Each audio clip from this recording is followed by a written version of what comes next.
নমস্কার বন্ধুগণ, আজকে বেশ সুন্দর পরিবেশ নিয়ে বসে আছেন, মন বেশ উড়ু উড়ু, ফুরফুরে বাতাস, মাঝে মধ্যে একটু অন্ধকার আকাশ। কারণ এখন যে বৈশাখ জ্যৈষ্ঠের মাঝের মধ্যে ঘনিয়ে আসা ছোট্ট ছোট্ট ঝড়, আমরা এই ছোট ঝড়কে এখন ভীষণভাবে ভয় পাই, তাই না? আর এই ভয় পাওয়াটাই যদি আমাদের ভাবিয়ে তুলতে পারত, তাহলে হয়তো আমাদের এই আতঙ্ক থেকে দূরে থাকতে পারতাম আজকের মডার্ন যুগের মানুষরা। শুরুতে শুধু একটা গানই আপনাদের মনে করিয়ে দিতে ইচ্ছা করছে, যেটা বিষ, শুধু বিষ দাও, অমৃত চাই না। বিখ্যাত গায়ক শ্রী নচিকেতা চক্রবর্তীর গান, যেটা আলোড়ন তুলেছিল, ঝড় তুলেছিল যুবক যুবতীর মনে একটা সময়। আজকে সেই গানটার মানে যদি আমরা বুঝতে পারতাম, তাহলে হয়তো আমাদের এই দৈন্য দশা, কারণ আধুনিক প্রমাণ করতে গিয়ে এই দশা। বিষ, শুধু বিষ দাও, অমৃত চাই না। এখন ভালো কথা কেউ এসে বললেও আমাদের কানে ঢোকে না, নিতেই চাই না। আপনি খুব ভালো করে ভেবে দেখুন, আপনাকে যদি বলা হয় বাবা রাতের বেলা শোবার আগে মোবাইলটা অফ করে তারপরে শুতে যাও, তুমি মাঝরাতেই বাড়ি ছেড়ে পালিয়ে যাবে। বাবা মার খেয়ে দেয় কাজ নাই, সারা বিষ, পয়জন।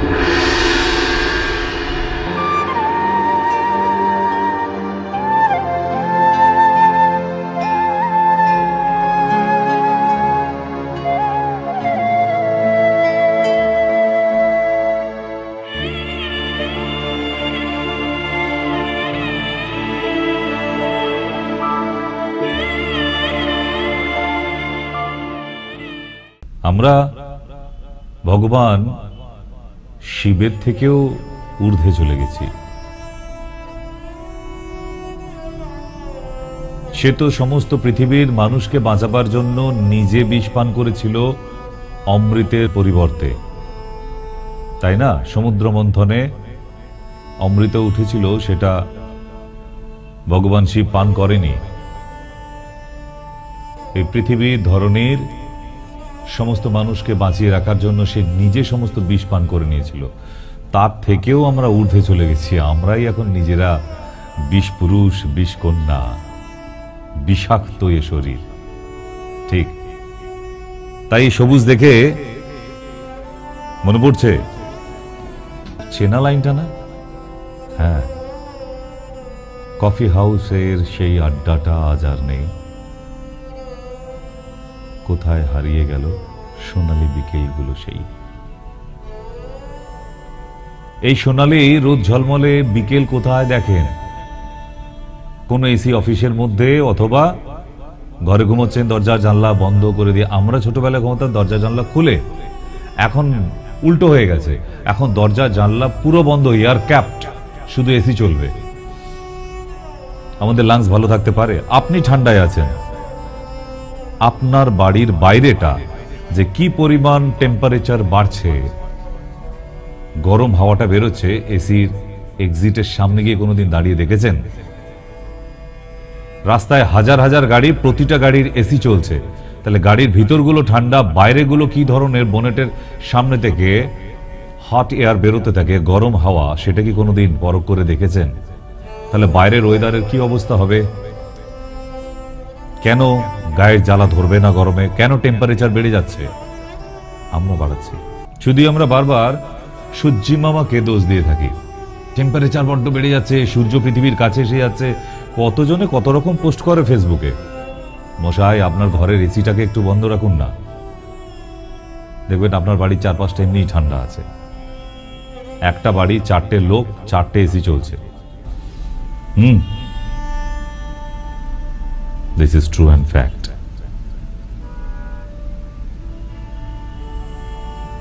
তাহলে আমরা পর্বে প্রবেশ করি এবার। টেম্পারেচারের ফলে এমনি ভাবে ধরাধামে খরার দেখা দিয়েছে। এত রৌদ্রতাপ, তার দাবদাহে আমাদের ধরণী আর জল ধরে রাখতে পারছে না, শুকিয়ে যাচ্ছে, ক্র্যাক হয়ে যাচ্ছে।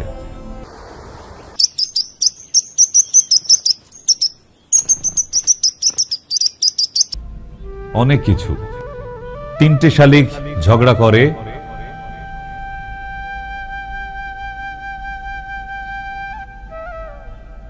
এই গল্পটাই তো আমরা এখন ওই শুধু গল্প হয়ে রয়ে গেছে। তাও এখনকার ছেলে মেয়েরা আবার বোধহয় এই গল্প পড়ে না, নতুন সব গল্প এসেছে।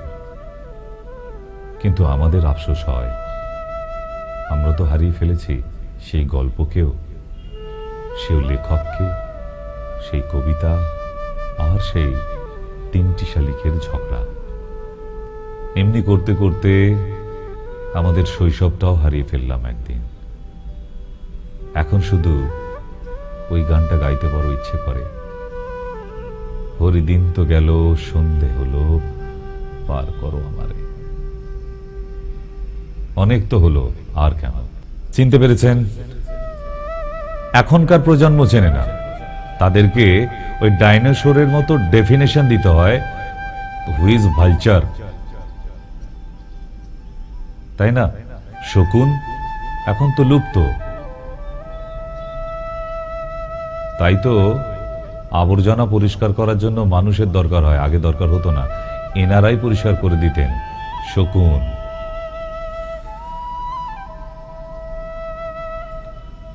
আমাদের ছোটবেলায় মাঝের মধ্যে হনুমান বানরের দল আম খেতে আসতো, জাম কাঁঠাল সবজি খেতে আসতো, এই বাড়ির টালির চাল থেকে ওই বাড়ির টালির চাল। আমরাও কিছুক্ষণের জন্য হনুমানের দলের সাথে মিশে যেতাম, হই হই করে তাদেরকে তাড়া দিতাম লাঠি নিয়ে, ছোট্ট ঢিল নিয়ে। সে একটা মজার সময়। আবার আসতো তারা, কত ঠাকুমার ছাদের সিঁড়ি থেকে আচারের শিশি নিয়ে চলে গেছে, তাই না? সেগুলো আমাদের কাছে গল্প। ছাদে গিয়ে ঠাকুমা দেখছে হনুমান বাবাজি আচারের বয়ান খুলে গুড় আমের আচার নিজে একা বসে বসে খাচ্ছে। এই দৃশ্য আর দেখতে পাবেন না। সত্যজিৎ রায়ের সিনেমার মতো একদম হারিয়ে গেছে জীবন থেকে। আমরা মনে করতেই চাই না, এখন মনে হয় দূর, আর ওই সাদা কালো ভেবে কি হবে। এখন তো আল্ট্রামডার্নের দুনিয়া, চল একটু আইনক্সে যাই। তখনকার দিনে আইনক্স লাগতো না। এন্টারটেইনের কত কিছু ছিল,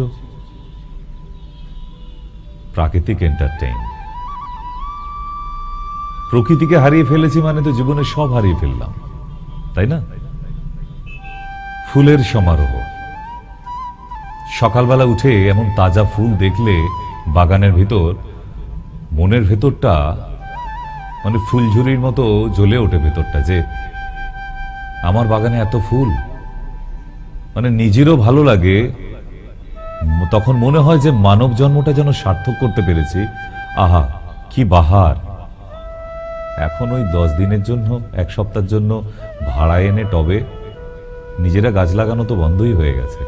যে জন্য ওই রাস্তার ধারে ধারে এখন নার্সারি গজিয়ে উঠেছে। ছোট্ট বাচ্চাদের মাঠে দৌড়ানো, হাত ধরে খেলা, লুকাছুপি, লুকিয়ে পড়লে তাকে খুঁজে বের করা, এই সমস্ত খেলাগুলোই হারিয়ে গেছে। খেলে এখনকার বাচ্চারাও খেলে, দারুণ ভাবে খেলে। কি খেলে? ভিডিও গেম, মোবাইলে। সে ভিডিও গেমে গাড়ি চালাচ্ছে, ভিডিও গেমে সাঁতার কাটছে, ভিডিও গেমে কত কি খেলছে। ফিজিক্যাল এডুকেশন বন্ধ হয়ে যেতে হবে, না হলে কোনো উপায় নেই। আমরা সবুজকে হারাতে চলেছি।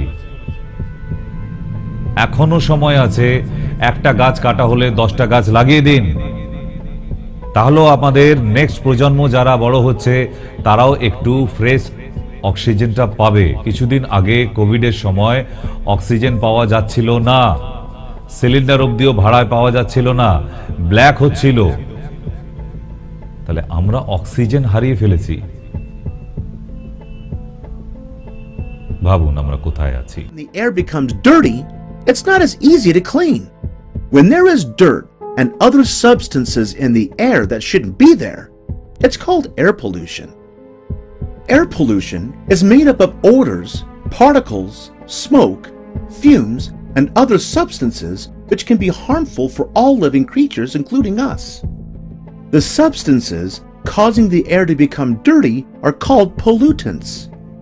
The pollution in the air affects this blanket and can become harmful to life on Earth if it raises the Earth's temperature by trapping too much heat inside. Pollution can be caused naturally. Natural pollution may come from volcanoes, forest fires, windstorms, pollen in the air, and other sources in nature.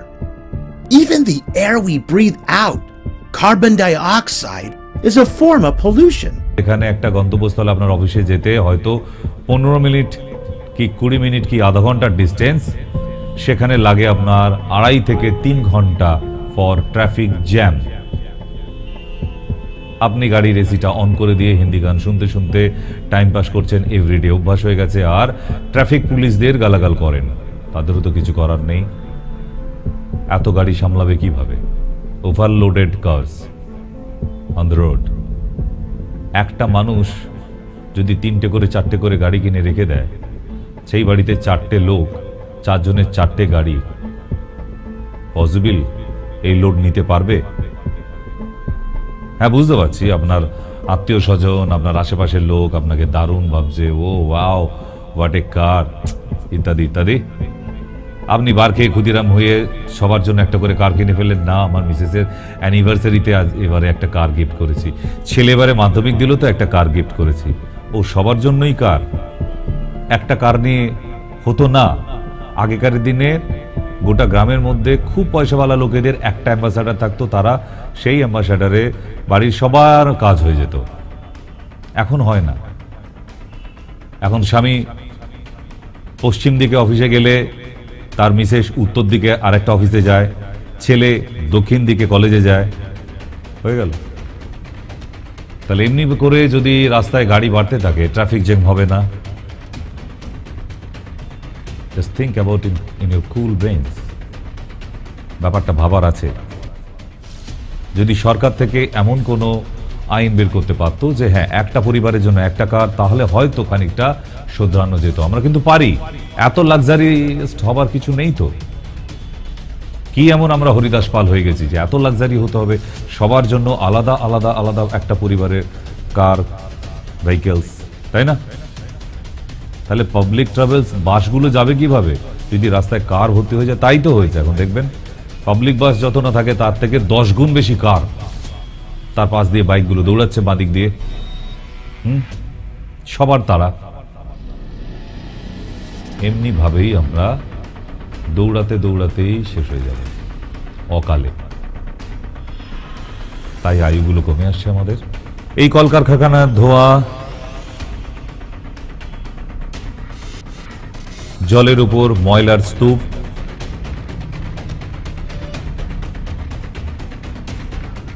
অপ্রয়োজনীয় মাইকের বক্সের আওয়াজের sound pollution, কোনো কারণ ছাড়াই এতগুলো mic লাগিয়ে একটা অনুষ্ঠান করা, আশেপাশের বাড়ির লোকেদের বিরক্ত করা, তাই না?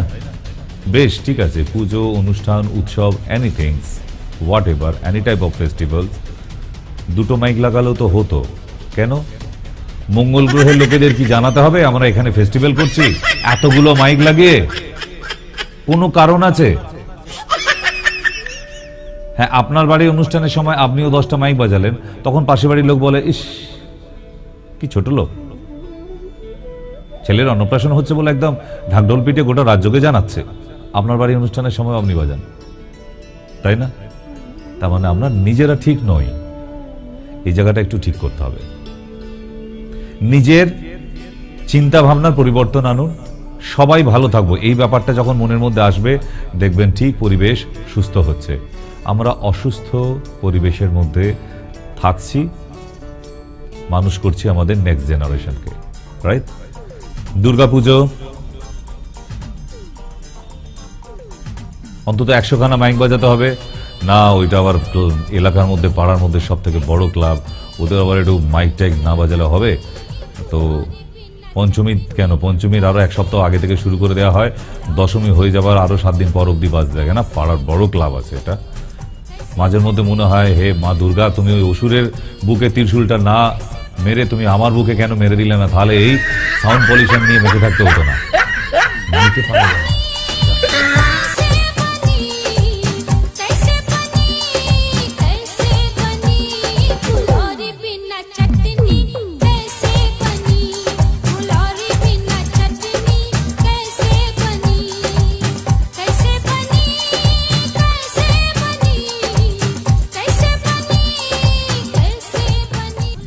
এবার বলবেন আপনি আবার ধর্মের বিরুদ্ধে বলছেন, না মোটেই না, আমি নয়েজিং এর বিরুদ্ধে। দুর্গাপুজো কালী পুজো ঠিক আছে, চলো ওই দুটো সময় একটু সহ্য করে নেব, উৎসবটা হোক, বড় করে হোক।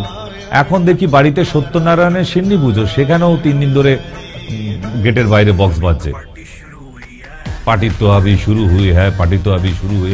আরে সত্যনারায়ণের সিন্নিতে কে পার্টি করতে এলো আপনার বাড়িতে, তাই না?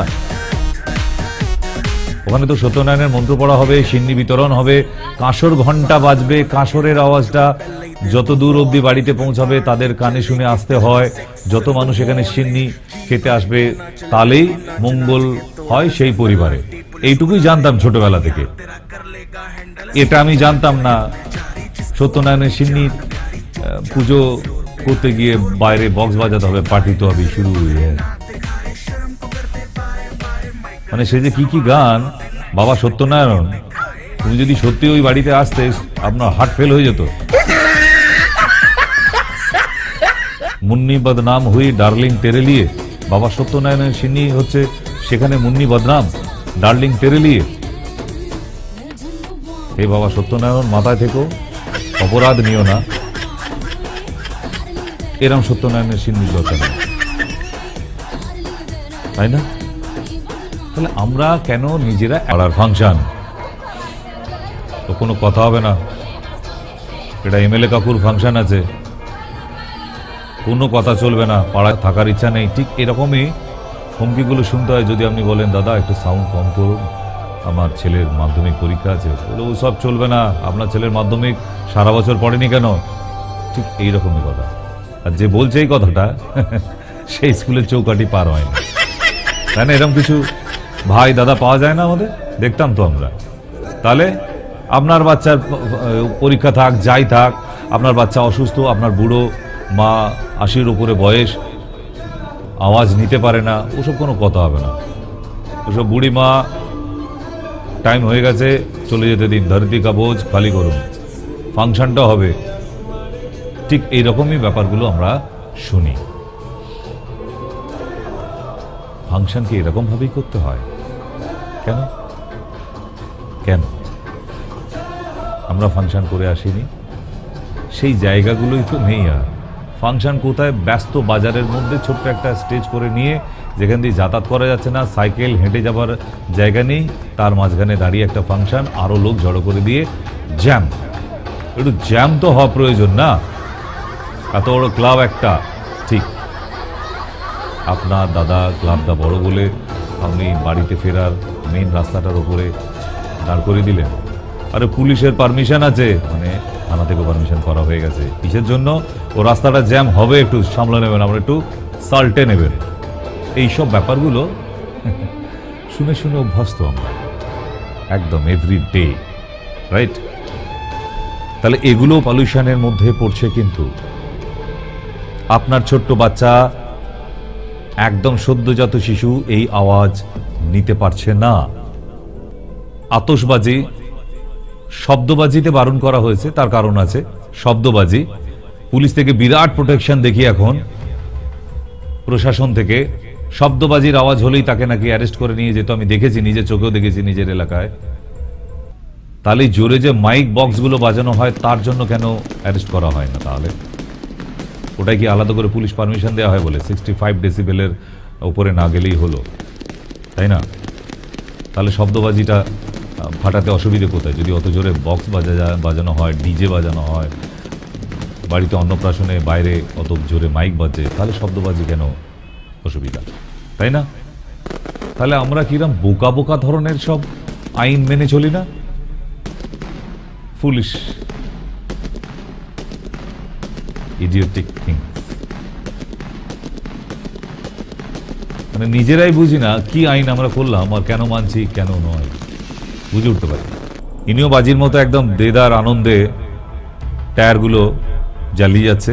সে নিজে বুঝতে পারছে না, বলছে আমার বাড়ি থেকে তো অনেক দূরে জ্বালাচ্ছি, কিন্তু পাশে যে বাড়িগুলো আছে, ওই যে দূরে বসতেই বাড়িগুলো, ওই বাচ্চাগুলোর অবস্থা কি হচ্ছে। কলকারখানা, তবে অবশ্য কলকারখানাগুলো সেরকম এরিয়াতেই করা হয়েছে। যারাই কলকারখানার আশেপাশে বাড়ি নতুন করে করছেন তাদের ক্ষেত্রে ভুল ডিসিশন, ভোগ করতে পারবেন না। ওই বাড়ি পাড়ার অন্য লোকেরা দখল করবে, কেন আপনারা থাকবেন না কেউ বেঁচে? কারণ এমন ধরনের কলকারখানার আশেপাশে বাড়ি করা উচিত নয়, এটা কিন্তু আমরা সবাই জানি, তবুও আমরা গিয়ে ওখানে বাড়ি করি। কিন্তু পলিউশন আপনার পিছন ছাড়বে না।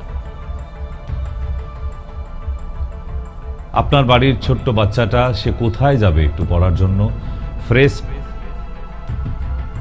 অক্সিজেন, বিশুদ্ধ অক্সিজেন কোথায় পাবে আপনার বাচ্চাটা? সে যেখানেই যাবে কালো ধোঁয়া পিছু ছাড়বে না, তাড়া করে বেড়াবে। আমরা ওখানে কালো ধোঁয়া থেকে ভয় পাচ্ছিলাম, আর বাবা এসে ঘরের মধ্যেই একদম ধোঁয়ায় ধোঁয়াময়, ধোঁয়াশা করে দিচ্ছে। বাবাকে বুঝছে তার ছোট্ট বাচ্চা শিশুটি লাংসের কন্ডিশন। আমি দিনের পর দিন প্যাসিভ স্মোকার হিসেবে বাড়ি থেকে দূরে গিয়ে ফেলে দিয়ে আসেন, কিন্তু জমা তো হচ্ছে আমাদের পরিবেশের মধ্যেই, তো সে কোথাও না কোথাও থাকবে। যাবে কোথায়? এই পলিপ্যাক কবে থেকে বলা হচ্ছে বন্ধ করা হোক, বন্ধ করা হোক। আজও অবধি আমাদের প্রশাসন কি করছে জানি না, কেন এখনো চালু? তারা তো ইচ্ছে করলেই পারে। 12 ঘন্টা সময় লাগবে আমাদের প্রশাসনের জন্য এটা বন্ধ করতে। শুধু বোর্ড লাগানো হয়েছে কিছু কিছু জায়গায়, বাকি বন্ধ হয়। কোল্ড ড্রিঙ্কস, আর বাইরে এসে নোংরা করছে। আমরা এগুলো দেখেও কিছু বলি না, কোনো প্রতিকার নেই, প্রতিবাদ নেই, একদম নেই। আমরা বাচ্চার মুখে দিয়ে দিই, খাও বাবা খাও, দারুণ জিনিস তোমার বাবা এনেছে। এগুলো পেস্টিসাইড, বিষ দেওয়া আছে যাতে মাকড়সা না আসে। আঙুরের মধ্যে ভীষণভাবে মাকড়সা আসে, বিভিন্ন প্রজাতির বিষাক্ত মাকড়সা। দেখবেন আপনি, খুব ভালো করে দেখবেন, যদি খুব পরিষ্কার না করা হয় দেখবেন আঙুরের থোকার মধ্যে দোকান থেকে নেওয়ার পর তাতে মাকড়সার জাল পাবেন আপনারা। এগুলো পেস্টিসাইড লেগে আছে, বিষ। এরপর মা বাচ্চা দুজনেই অসুস্থ, উন্নয়নের ফসল খেয়ে আর বিষযুক্ত ফল খেয়ে, তাই না? ডাক্তাররা কি করবে? তাদের তো আর কাজ নাই, যে কোনো অবস্থাতে এলেই সারিয়ে দেন স্যার, না হলেই হসপিটাল, নার্সিং হোম ভাঙচুর। এই বিষ মেশানো গাড়িগুলো ভাঙচুর করুন না, তখন মাথায় আসে না। যে দোকান থেকে এই বিষগুলো বিক্রি হচ্ছে সবজিতে মেশাবার জন্য, সেই দোকানগুলো বন্ধ করুন না, তখন মাথায় আসে না। মানে মানুষ শুধু আতলামো করতে জানে, আর কিচ্ছু না। হুজুকে পাবলিক, যেখানে প্রবলেম সেখানটা বন্ধ না করে আমরা প্রবলেমের মানুষটাকে নিয়ে টানাটানি করি, তাই না? রাস্তায় মদ খেয়ে গালাগাল করবে না, আইনত নিষিদ্ধ। ও, মদের দোকানটা খুলে রাখা আইনত অপরাধ নয়, কারণ ও কোথা থেকে, বাড়ি থেকে তৈরি করে খেয়ে এলো, দোকান থেকে কিনে খেয়ে এসছে, মানে মদের দোকান বন্ধ হবে না, মাতলামো করা বন্ধ। আমরা কোন জায়গায় বাস করছি মাঝে মাঝে সেটাই ভুলে যাই। সম্ভব শান্তি বজায় রেখে বেঁচে থাকা? না, প্রাণ হারাতে বসেছে, ছোট্ট বাচ্চাটিকে রেখে চলে যাবে। দায়ী কারা? এই বিষাক্ত মদের দোকান, পেস্টিসাইড যুক্ত সবজি। ছোট্ট বাচ্চাটিও রেহাই পায়নি। ওই যে বললাম, বাবা আদর করে তার জন্য ফল এনে দিয়েছে, আর ওই ফল খেয়ে তার বাচ্চার এত সাংঘাতিক শরীর খারাপ, প্রাণ নিয়ে টানাটানি চলছে।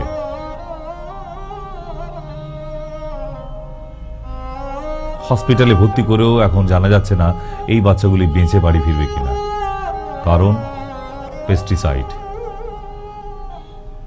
এইটুকু বাচ্চা, তাকেও ঠিক এমনি ভাবে ভেন্টিলেশনের মধ্যে রেখে দেওয়া।